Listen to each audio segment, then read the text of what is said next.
The town of Willow Creek lay stretched across the dusty plains of the American West like a fragile promise, one that could be broken by a single rumor or a whispered word. In the late afternoon sun, its wooden storefronts glowed amber, and the clang of a blacksmith's hammer rang faintly from the edge of town. The scent of fresh hay mixed with the sharper odor of whiskey drifting from the saloon. It was a town where reputations were currency, and once lost, they were near impossible to reclaim. For Clara Dawson, reputation had been a shackle she carried for far too long. Once, she had been no more than a desperate young woman who found work where she could, in the saloon, serving drinks and enduring the stares of men who saw her as entertainment rather than a person. She had survived, but survival had cost her dignity. And though she had never sold herself, the very fact of her presence in that place had etched a mark upon her that the world would not let her forget. Now, Clara sought not just survival but redemption. In the quiet of a rented boarding room above the bakery, she bent over a worn oak desk, her pen scratching across paper. Each letter she wrote was both a confession and a plea. She did not dress her words in lies.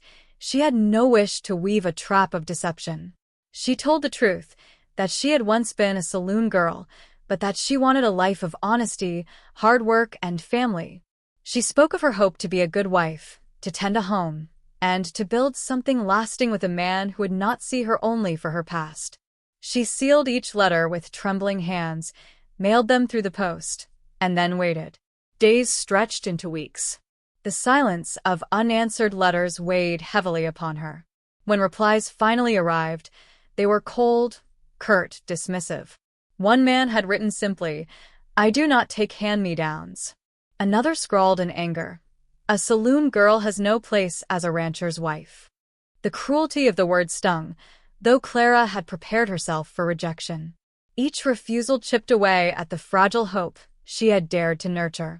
And yet, hope is a stubborn thing. One morning, a letter arrived, its envelope creased, and its ink smudged from travel. The handwriting was strong, deliberate. Clara's heart quickened as she read. The writer was a rancher, widowed, who lived several towns over. He spoke not of judgment but of practicality.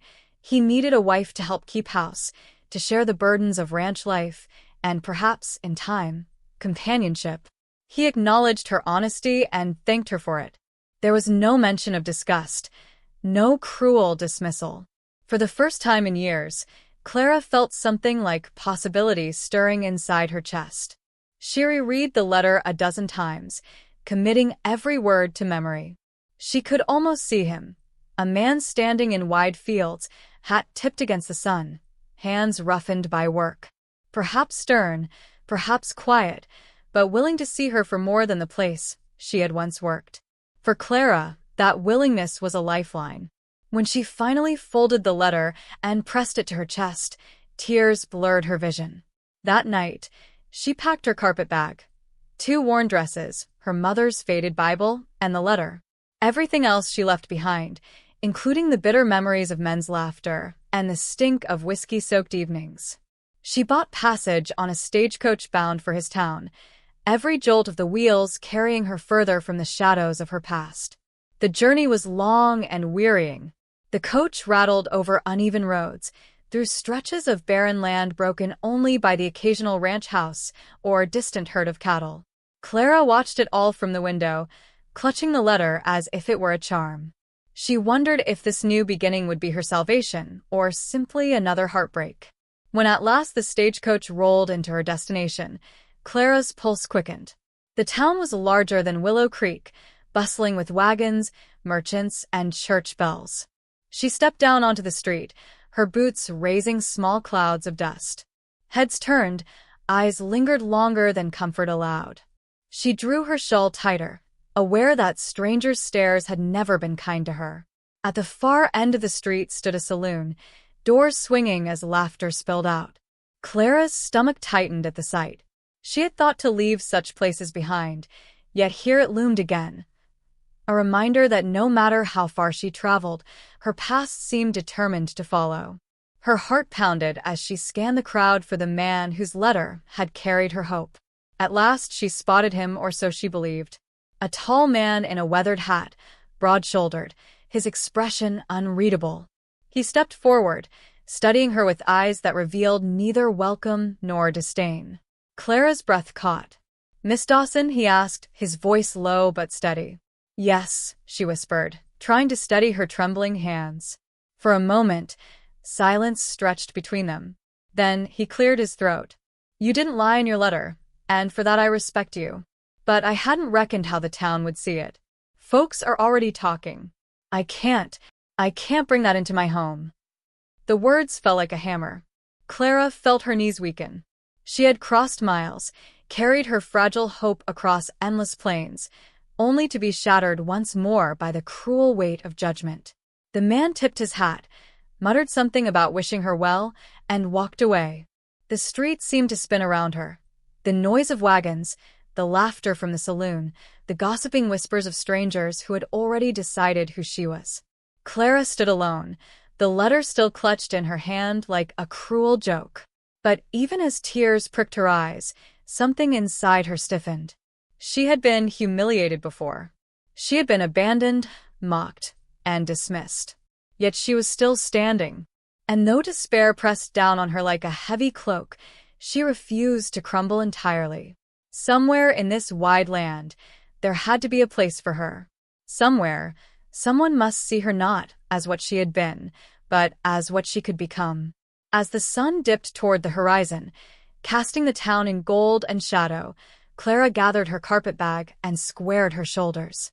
Her story was not finished. Not yet.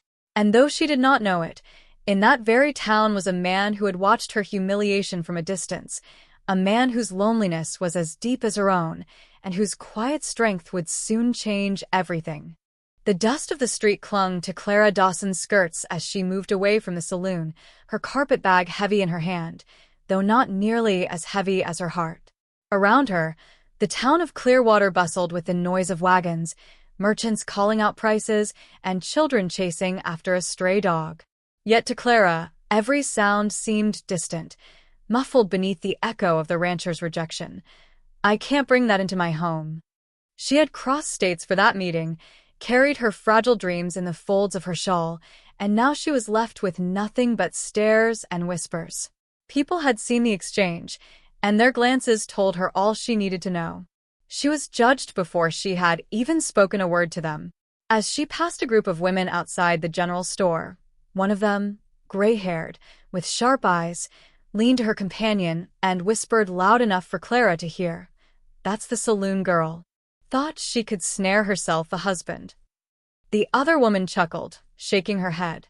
Clara's throat burned, but she kept walking. To stop, to argue, would be to confirm their cruel amusement. Inside, shame battled stubborn pride. She wanted to vanish, to disappear into some quiet corner of the earth where no one knew her past. But she also refused to let them see her break. She had survived far worse than whispers.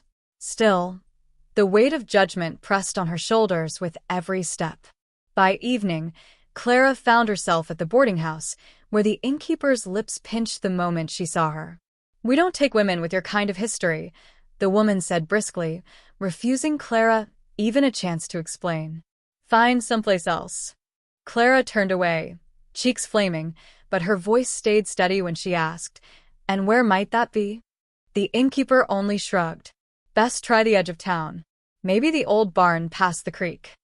So that night, beneath a sky spangled with stars, Clara laid her carpetbag down on a pile of hay in an abandoned barn. The night air was sharp, carrying the croak of frogs and the distant howl of coyotes. She drew her shawl tighter, whispering a prayer to a god she wasn't sure still heard her. Yet even in her solitude, she felt the sting of eyes upon her, the weight of a town's verdict, delivered without mercy. Unbeknownst to Clara, someone had seen her plight. From the shadows of the street earlier that day, James McAllister had watched. A wealthy rancher in his mid-30s, James was no stranger to loneliness. He had buried his wife 5 years prior, and though people respected his wealth and land, they spoke little of the hollow silence that filled his large house each night. James had watched Clara step off the stagecoach with cautious hope in her eyes. He had seen her shoulders slump at the rancher's cold dismissal. He had seen the gossiping women with their sharp tongues, the innkeeper's rejection, and finally, her solitary walk toward the barn. Something inside him stirred, a mix of anger and recognition. He knew what it was to be judged, though for different reasons. When his wife had died, tongues had wagged then too. Some whispered that he had driven her to her grave with neglect, though it wasn't true. Others had speculated cruelly about why he hadn't remarried. He had learned that in small towns, loneliness was a crime in itself, and people would always find ways to wound. That night, as the moon rose high, James saddled his horse and rode toward the barn. The old wooden structure loomed against the silvered fields, its boards weathered, its roof sagging. He dismounted quietly, not wishing to startle her, though he knew she must already be alert. A woman with her past learned early to survive by caution. Inside, Clara stirred at the sound of boots on hay. Her pulse quickened. She gripped the handle of her carpet bag as though it could defend her. James stepped into the dim glow of moonlight through the broken roof. "Miss Dawson?" His voice was calm, low, carrying neither mockery nor pity. Clara stiffened. "Who's asking?" "James McAllister. I've a ranch not far from here. I saw how they treated you." Her eyes narrowed with suspicion. "And are you here to add your judgment to theirs?" "No," he said simply. "I came because it isn't right. You've been dealt cruelty enough." Clara searched his face, looking for the sneer, the condescension she had come to expect. Instead, she found only a steady gaze, touched with weariness, but also sincerity. "Why would you care?" she asked, her voice trembling between defiance and despair. James hesitated, then answered honestly. "Because I know what it's like to carry the weight of whispers. I know what it's like to lose something you thought you'd never recover. And because—" he paused, choosing his words carefully. "Because I don't believe a person should be forever condemned by what others say." For a long moment, silence stretched between them. The barn creaked as the wind slipped through its gaps. Clara looked away, her eyes filling with tears she fought to hold back. She had prayed for someone to see her as more than her past. Could this stranger be the answer, or just another fleeting kindness destined to vanish? James cleared his throat. "It isn't proper you staying out here. Folks will talk worse. If you'd allow it, I'll put you up in one of my guest rooms." Not as, he caught himself, not wanting to sound presumptuous. Not as anything but a decent roof over your head. No strings. Clara's instinct was to refuse. Pride and caution rose in equal measure. But exhaustion pressed her shoulders, and the thought of one night without fear of being turned out was too great a mercy to refuse. Finally, she nodded once, her voice hushed. "One night." James inclined his head. "One night, then." He offered his hand, and after a moment's hesitation, she took it. His grip was firm, steady, grounding. Together, they walked out into the moonlight toward his horse. Behind them, the barn stood empty again, a silent witness to the moment when two lives, both scarred by judgment and loss, began to shift towards something neither could yet name. As the ranch came into view in the distance, Clara's heart beat faster. She didn't yet trust this man, nor did she trust her own fragile hope. But for the first time since stepping off the stagecoach, she did not feel entirely alone. And sometimes, even in the harshest towns, that was enough to begin again. The ranch house loomed in the moonlight, its broad wooden frame outlined against the silver glow of the plains. Clara followed James McAllister up the porch steps, each creak beneath her boots reminding her she was treading into another man's world. She clutched her shawl close, conscious of how worn it looked compared to the polished door and brass handle James now opened. Inside, the air was warm, carrying the faint scent of wood smoke and saddle leather. The house was tidy, too tidy, Clara thought, as though order had become a substitute for something absent. Her eyes lingered on the mantel above the hearth, where a single framed photograph rested. A woman's face, smiling, forever young. James noticed her glance. His voice softened. "My wife, Ellen. She's been gone 5 years." Clara lowered her eyes at once. I'm sorry.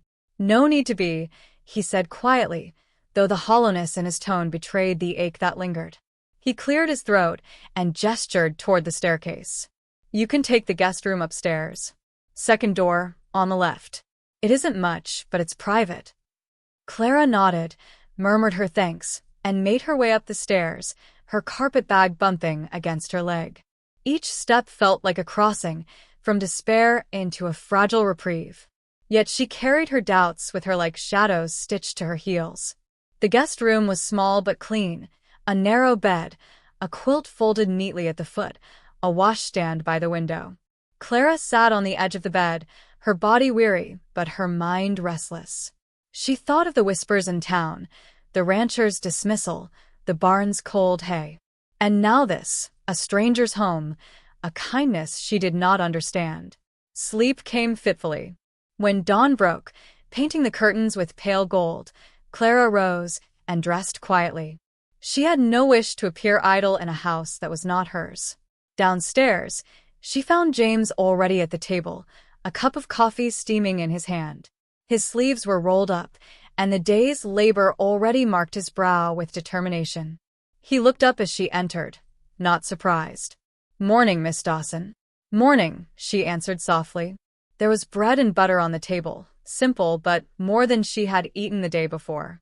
Clara hesitated, then sat. She ate sparingly, mindful not to seem ungrateful or greedy. James watched her without staring.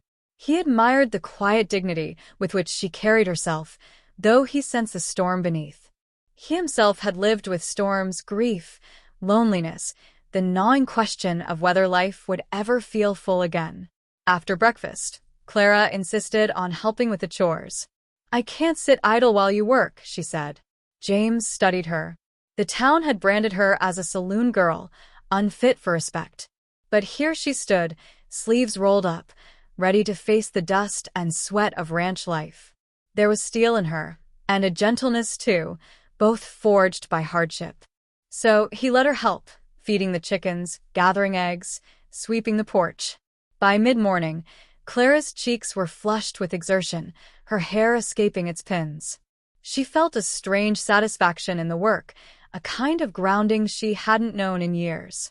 Yet with every moment, the shadows of their pasts loomed. At midday, as they rested near the corral, Clara leaned on the fence rail, watching the horses. "They're beautiful," she murmured. "They are," James agreed, his gaze lingering on her more than on the animals. "Strong, but wary. Takes patience to earn their trust." Clara turned her head, catching the meaning in his words. For a heartbeat, their eyes met, his steady, hers uncertain. She looked away, her throat tight. Trust. It was a word she had nearly forgotten. That evening, as the sun bled red across the horizon, Clara stood at the wash basin scrubbing her hands. James came in from the barn, his shirt dusted with hay, his step heavy. "Town will be talking," he said after a pause. Clara stiffened. "They'll think I'm your woman. They'll think what they want." His tone was firm, but his jaw tightened. "I don't care for their judgment." "But I do," she whispered, bitterness creeping into her voice. "It's followed me every step. No matter what I do, it clings. I can't breathe without it." James studied her profile, the way the fading light traced the curve of her cheek. "Then, maybe it's time you stop carrying their weight. You're more than their whispers, Clara." Her eyes burned, though she refused to let tears fall. "Easy for you to say. You've got land, respect. I've got nothing but a name they spit like poison."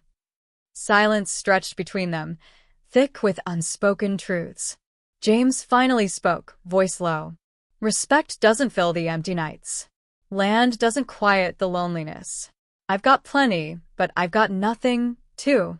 Clara turned, startled by the rawness in his tone. In that moment, she saw him not as the wealthy rancher but as a man, grieving, tired, as adrift as she was. Something shifted inside her, a fragile thread weaving between their shadows. Over the next days, a rhythm formed. Clara cooked meals, tended the garden, mended torn shirts. James continued his long hours in the fields, but when he returned, The silence in the house no longer felt suffocating. Slowly, the emptiness softened into a tentative companionship. Yet neither dared speak the thought forming in their hearts. To Clara, the fear of rejection still lurked. To James, the memory of Ellen whispered that love might be betrayal. One evening, as a storm gathered on the horizon, Clara stood by the window watching lightning split the sky. James joined her, his presence steady at her side. For a moment, the storm outside mirrored the one within. "Clara," he began, his voice almost drowned by the thunder, "I don't want you to think you're a burden here." Her breath caught. "Then what am I?" James looked at her, truly looked, as though the answer had been waiting all along. "You're someone who deserves a chance." Her heart thudded painfully, torn between hope and fear.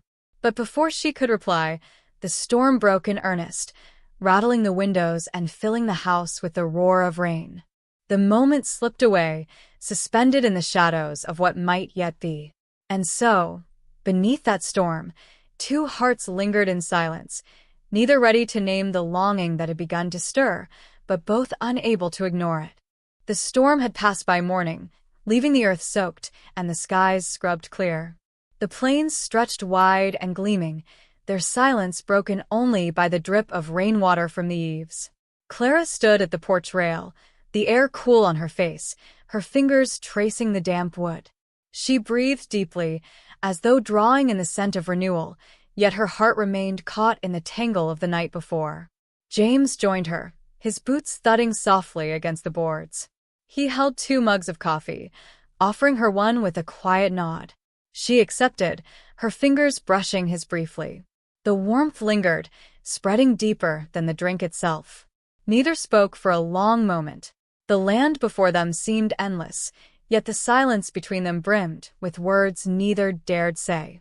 Finally, Clara whispered, "Do you regret it? Bringing me here?" James turned his gaze on her, steady as the horizon. "No." Not once. The simplicity of the words unraveled something tight in Clara's chest.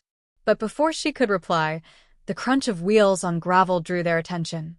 A wagon approached, 2 figures perched on the seat, and Clara's heart sank as she recognized them. Townsfolk. Mrs. Avery, the butcher's wife, and her brother-in-law, a man whose scowl was as familiar as the gossip he spread. They pulled to a halt at the gate, eyes sharp as knives. "McAllister," Mrs. Avery called, her voice honeyed but laced with venom. "We heard you've taken in company." Her gaze slid to Clara, lingering with cold judgment. "You should be careful who you bring under your roof. Some pasts can't be scrubbed clean." Clara froze, shame rising hot in her throat. The weight of years of whispers returned in an instant, pressing down until she could scarcely breathe. But James stepped forward, his voice firm. "This is my home. And who I welcome here is my business, not yours." The brother-in-law sneered. "She's a saloon girl. You think the town will respect you, with the likes of her at your table? You'll ruin yourself, McAllister." The words struck like lashes. Clara's eyes burned. She turned, ready to retreat inside, unwilling to let James's reputation suffer for her presence. But before she could take a step, his voice thundered across the yard. "Enough!" The wagon horses stirred at the force of it. James's eyes blazed, his chest rising with conviction. "Clara Dawson is more decent, more honest, and more worthy of respect than anyone I've ever known. She has endured more than your petty gossip could ever imagine, and she deserves a chance at life free from your poison." Stunned silence followed. Mrs. Avery's lips tightened, her brother-in-law muttered under his breath, and with a snap of the reins, the wagon rolled away, their disapproval trailing behind like dust in the air. Clara stood rooted, trembling. She turned slowly, her voice breaking. "Why would you say that? Why defend me like that?" James stepped closer, his eyes never leaving hers. "Because it's the truth. And because I won't let you believe the lies they've chained you with." Her breath caught, the world tilting beneath the weight of his words. For years she had lived under shadows, judged for mistakes and circumstances that had left her few choices. No one had ever spoken for her, not like this. Tears spilled, hot and unbidden.